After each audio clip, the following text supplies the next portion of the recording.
এক নদীর পাড়ে একটা বড় গাছে একটা বাঁদর থাকত। ওই গাছে ছিল তাজা আর মিষ্টি ফল। বাঁদর ওই ফল খেত আর আনন্দে দিন কাটাত।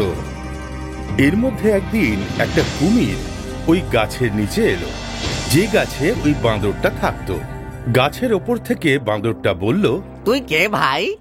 আমি হলাম একটা কুমির, অনেক দূর থেকে এসেছি, খাবারের খোঁজে এদিক ওদিক ঘুরে বেড়াচ্ছি।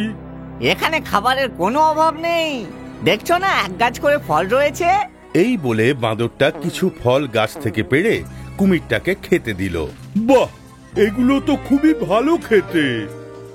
বাঁদরটা আরো ফল ওকে দিল। কাল আবার আসবো, ফল খাওয়াবে তো? কেন নয়, নিশ্চয়ই খাওয়াবো, তুমি আমার অতিথি। কুমিরটা পরের দিন আসবে বলে ওখান থেকে চলে গেল। তারপর থেকে কুমিরটা রোজ ওখানে আসতে লাগলো। বাঁদর আর কুমির রোজ পেট ভরে ফল খেত আর অনেকক্ষণ ধরে গল্প করত। একদিন কথায় কথায় বাঁদরটা বলল, কুমির ভাই, আমি পুরো পৃথিবীতে একা, আর তোমার মতো বন্ধু পেয়ে আমি নিজেকে খুব ভাগ্যবান মনে করছি। আমি তো ভাই একা নই, ঘরে আমার বউ আছে, নদীর ওই পারে আমার বাড়ি। তুমি আগে কেন বলনি কি তোমার বউ রয়েছে? তাহলে আমি বৌদির জন্য ফল পাঠাতাম। কুমির যখন বাড়ি ফেরত যাচ্ছিল, বাঁদর তখন ওকে অনেক ফল দিল ওর বউয়ের জন্যে। আর কুমিরও আনন্দের সঙ্গে ওর বউয়ের জন্য ফল নিয়ে গেল। কুমিরের বউয়ের ওই ফল খুব ভালো লাগলো। তুমি রোজ এইভাবেই রসালো ফল নিয়ে এসো। ধীরে ধীরে বাঁদর আর কুমিরের মধ্যে খুব বন্ধুত্ব হয়ে গেল। কুমির রোজ বাঁদরের কাছে যেত, দুজনে মিলে পেট ভরে ফল খেত আর ফেরার সময় নিজের বউয়ের জন্যও ফল নিয়ে আসতো। কুমিরের বউয়ের ওই ফল খুব ভালো লাগতো, কিন্তু কুমিরের দেরি করে বাড়ি ফেরাটা কুমিরের বউ একদম পছন্দ করত না। ও ওটা বন্ধ করতে চাইতো।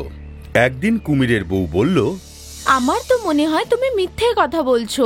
কুমির আর বাঁদরের কি কখনো বন্ধুত্ব হয় নাকি? কুমির তো বাঁদরকে মেরে খেয়ে ফেলে। কুমিরের বউ ছিল খুব চালাক। ও ভাবল যে ওই বাঁদরটা রোজ এত মিষ্টি ফল খায়, তাহলে ওর মাংস নিশ্চয়ই খুবই সুস্বাদু হবে। যদি ওই বাঁদরটাকে ও পেয়ে যায় তাহলে খুব মজা হবে। এই বলে ও কুমিরকে বলল, একদিন তুমি তোমার বন্ধুকে বাড়িতে নিয়ে এসো, আমি ওর সাথে দেখা করতে চাই। না না, এটা সম্ভব নয়। ও তো জমিতে বাস করা প্রাণী, জলে এলে তো ও মরে যাবে। তুমি ওকে নেমন্তন্ন তো করো। বাঁদররা খুব চালাক হয়, ও নিশ্চয়ই কোনো না কোনো উপায় বের করে নেবে এখানে আসার জন্য। কুমির বাঁদরকে নিমন্ত্রণ করতে চাইছিল না, কিন্তু ওর বউ রোজ ওকে জিজ্ঞেস করত যে ওই বাঁদর কবে আসবে। আর রোজই কুমির কোনো না কোনো বাহানা বানিয়ে দিত। আর দিন যত এগোতে থাকলো, কুমিরের বউয়ের বাঁদরের মাংস খাওয়ার ইচ্ছা প্রবল হতে লাগলো। কুমিরের বউ একটা বুদ্ধি বার করল।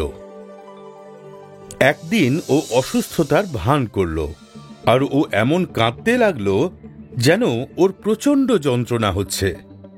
ওর বউয়ের অসুস্থ হওয়ার কারণে কুমিরের মন খুব খারাপ ছিল।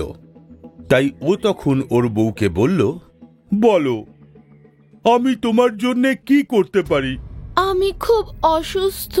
আমি যখন কবিরাজকে জিজ্ঞাসা করলাম, তখন উনি বললেন আমি যদি না বাঁদরের কলজে খাই তাহলে আর আমি বাঁচবো না। বাঁদরের কলজে? হ্যাঁ, বাঁদরের কলজে। যদি তুমি চাও যে আমি বেঁচে থাকি, তাহলে তোমার বন্ধু বাঁদরের কলজে আমায় খাওয়াও। আমি এটা কি করে করতে পারি? ওই তো হলো আমার একমাত্র বন্ধু, ওকে আমি কি করে মারবো বলো?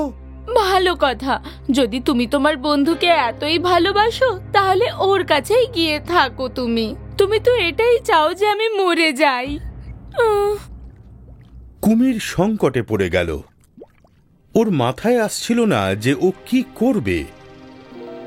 বাঁদরের কলজেটা যদি ও নিয়ে আসে তাহলে ওর প্রিয় বন্ধু মারা যাবে, আর যদি না আনে তাহলে ওর বউ মারা যাবে। ও কাঁদতে লাগলো আর বলল, আমার তো একটাই বন্ধু, ওর প্রাণ আমি কি করে নিতে পারি? তাতে কি হয়েছে? তুমি তো কুমির, তুমি তো প্রাণীদের মেরে খাও। কুমির জোরে জোরে কাঁদতে লাগলো। ওর মাথা কাজ করছিল না, কিন্তু ওর মাথায় এটা ছিল, বউয়ের দেখাশোনা ওরই করা উচিত। ও ঠিক করল যে কোনো ভাবেই হোক না কেন ও ওর বউকে বাঁচাবে। এই ভেবে ও বাঁদরের কাছে গেল। বাঁদর কুমিরেরই অপেক্ষায় ছিল।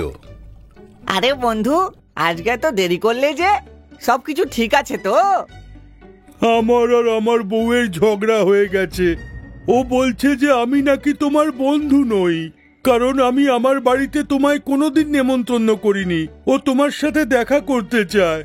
ও বলেছে আমি যেন তোমায় সঙ্গে নিয়ে বাড়ি ফিরি, আর যদি তুমি না যাও ও আমার সাথে আবার ঝগড়া করবে। আরে সামান্য এইটুকু ব্যাপার। আমিও বৌদির সঙ্গে দেখা করতে চাইছিলাম, কিন্তু আমি জলের উপর দিয়ে কি করে যাব? আমি তো ডুবে যাব। ওসব চিন্তা করো না, আমি আমার পিঠে বসিয়ে তোমাকে নিয়ে যাব। বাঁদর রাজি হয়ে গেল। ও গাছ থেকে নেমে এলো আর লাফিয়ে কুমিরের পিঠের ওপর বসে পড়ল। নদীর মাঝখানে গিয়ে কুমির এগিয়ে যাওয়ার বদলে জলে ডুব মারতে যাচ্ছিল, সেই দেখে বাঁদর ভয় পেয়ে গেল আর বলল, আরে আরে কি করছো ভাই? তুমি যদি ডুব মারো তাহলে তো আমিও ডুবে যাব। আমি তো ডুববই, আমি তো তোমাকে মারতেই নিয়ে এসেছি। এই কথা শুনে বাঁদর তো ভয় পেয়ে গেল।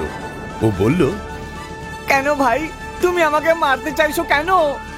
আমি তোমার কি ক্ষতি করেছি? আমার বউ খুব অসুস্থ। বৈদ্যরাজ ওকে একটাই ওষুধের কথা বলেছে, যদিও বাঁদরের কলজে পেয়ে যায় তাহলে ও বেঁচে যাবে। এখানে তো আর কোনো বাঁদর নেই না, তাই তোমার কলজেটাই আমার বউকে খাওয়াতে হবে। এই কথা শুনে প্রথমে বাঁদর হতবম্ব হয়ে গেল, কিন্তু তারপর ভাবল যে শুধুমাত্র চালাকির দ্বারা ওর প্রাণ বাঁচতে পারে।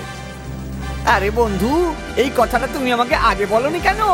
বৌদিকে বাঁচানোর জন্য আমি আমার হৃৎপিণ্ড আনন্দের সঙ্গে দিয়ে দিতাম, কিন্তু আমি তো ওটা নদীর পাড়ের ওই গাছটার উপর ঝুলিয়ে এসেছি। ওটা ভালো রাখার জন্য আমি গাছেই ঝুলিয়ে রাখি সব সময়।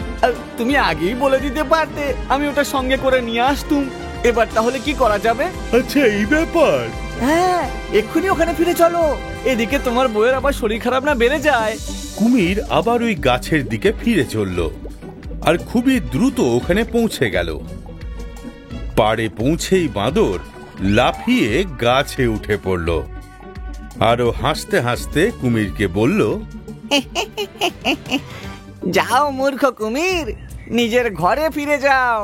তোমার দুষ্টু বউকে তুমি বলো যে তুমি হলে এই পৃথিবীর সব থেকে বড় মূর্খ।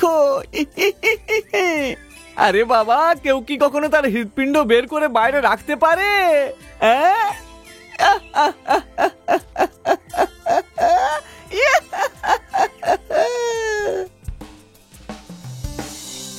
শিক্ষা, বেশি লোভ ভালো নয়। আমাদের ইউটিউব চ্যানেলকে এক্ষুনি সাবস্ক্রাইব করুন। নতুন ভিডিও দেখার জন্য বেল আইকনটি নিশ্চয়ই টিপুন। আপনি আমাদের ভিডিওর ওপর নিজের কমেন্ট অবশ্যই দিন। ভিডিওটিকে লাইক করে নিজের বন্ধুদেরকে শেয়ার অবশ্যই করবেন।